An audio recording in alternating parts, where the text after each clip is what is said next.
மறந்தும் கூட கோவிலில் கடவுளுக்கு உடைத்த தேங்காயில் இதை செய்து விடாதீர்கள். அப்படி செய்தால் கஷ்டத்திற்கு மேல் கஷ்டம் வந்து நம்மை வாட்டும்.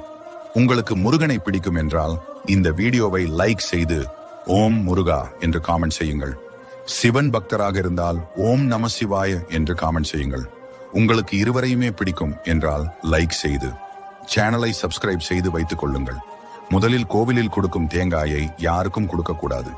சிலர் பிரசாதமாக வாழைப்பழத்தையும் தேங்காயையும் கொடுக்கும் பழக்கத்தில் இருப்பீர்கள்.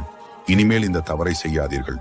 இரண்டாவதாக, உடன் பிறந்தவர்களுக்கு தேங்காய் கொடுக்க வேண்டும் என்றால் தேங்காயில் கண்ணில்லாத பாகமாக பார்த்து கொடுக்கலாம்.